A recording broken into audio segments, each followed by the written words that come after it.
Welcome to the Radicards podcast on radicards.com. I'm your host, Patrick Greeno.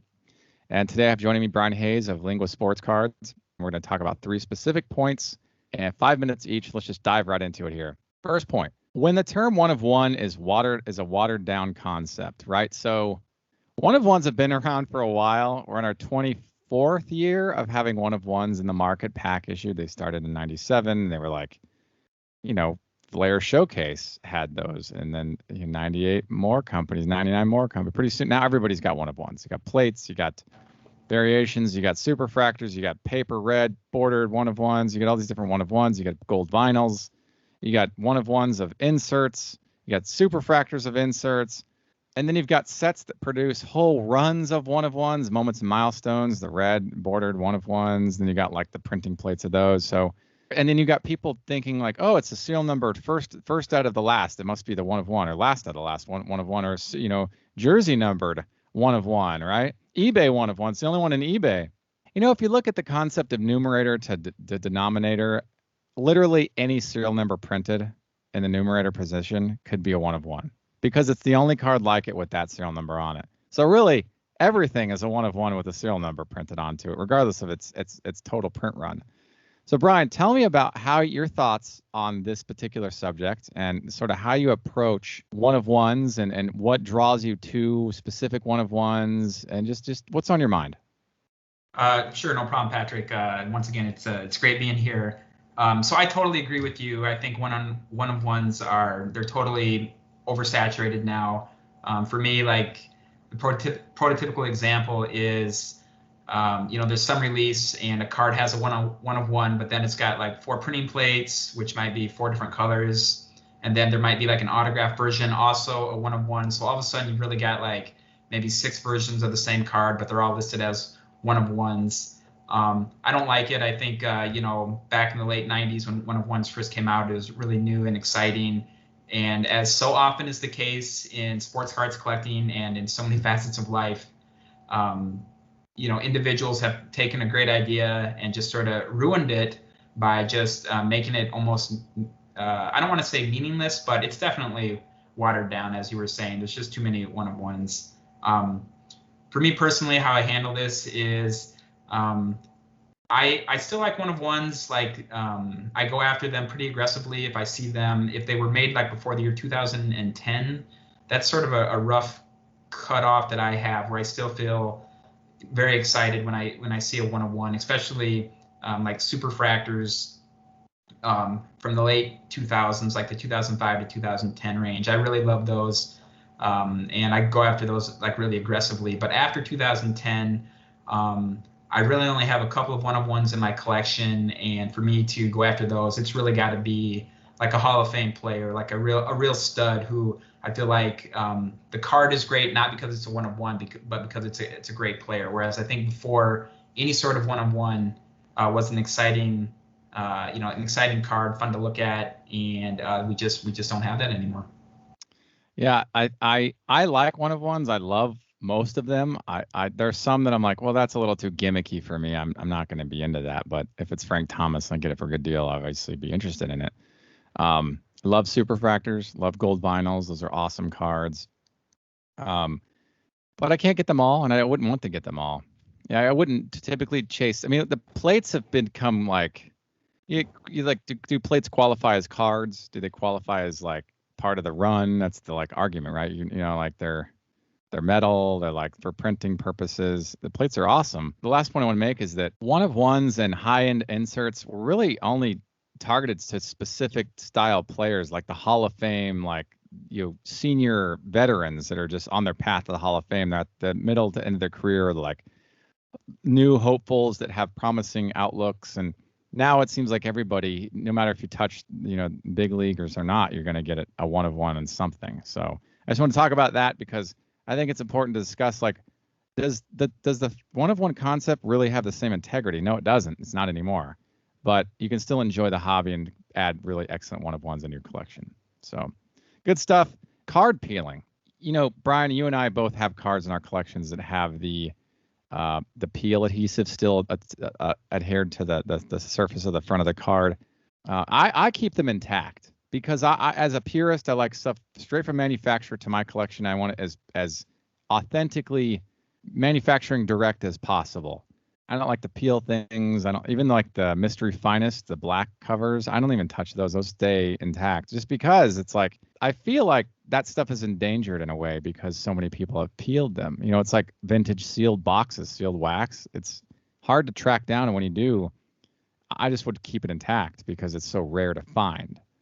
I can find those singles. I don't why bother opening a box when and you get all the stuff that's already been pulled and opened and it's available on the market, you know. And so what are your thoughts on this? When you think about peeling cards, do you peel? Do you not peel? What are you thinking?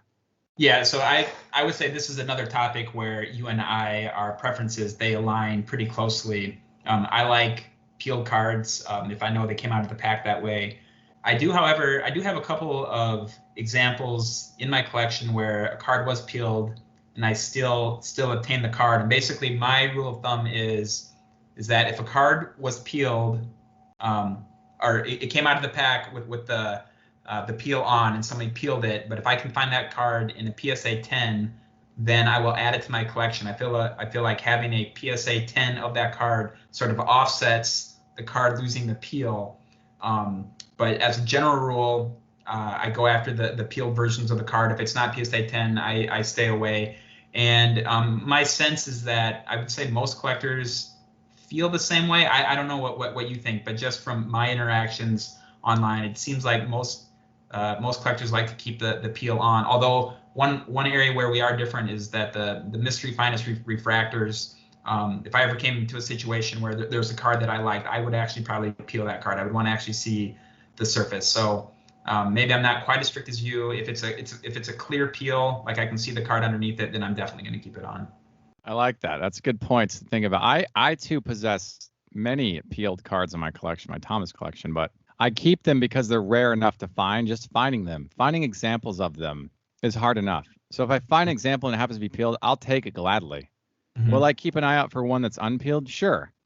But if I can't find one that's unpeeled and I have to live with the one that's peeled, I'm perfectly happy with the one that's peeled and that's in my collection. I just personally would not peel the cards myself. You know, typically the argument is they grade higher when peeled. And I get that fine. They probably look better too. But I'm happy with a lower grade in an authentic presentation. That's just me. Like having the peel on the card with that like matte finish. It's, you know, not perfectly clear. I just feel more comfortable knowing it's been untouched. Yeah, and the other thing is, just real quick here, yeah. I've actually tried just like find some peel cards with peels of like some common players just to sort of practice peeling it off. Oh, yeah. These were cards from like the late 90s, and it was really difficult for me to like sort of peel the card off without bending the card. And so like even if I wanted to peel the card, I would be afraid of like damaging the card now because it's been so long. The peel has been on so many of these cards for such a long time. Like if they just don't come off easy. You know, I wasn't really collecting so much in the late 90s when I was, you know, taking a break from the hobby for a while. So when peeled cards first came into the hobby, I never really was there collecting to see what it felt like to actually peel those cards when they were brand new. I've only sort of tried to do it when these cards are like 20 years old now. And so that's sort of been my experience. Well, everybody knows to peel the card, you need to take a flathead screwdriver and get it up underneath there and just jam it in and just start scraping the top of the top of the card and really get in there. No, that's a joke, by the way. Don't ever do that.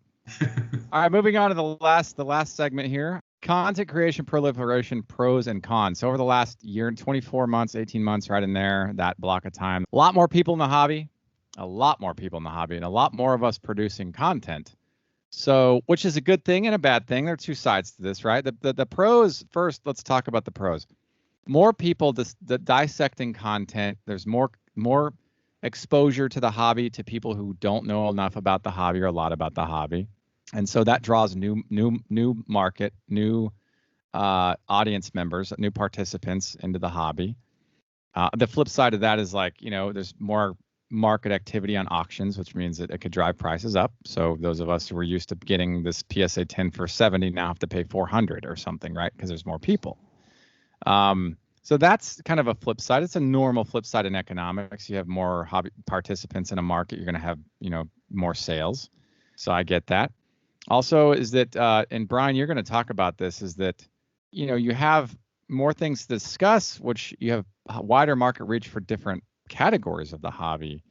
Brian, why don't you tell us a little bit more what's on your mind about this? Sure.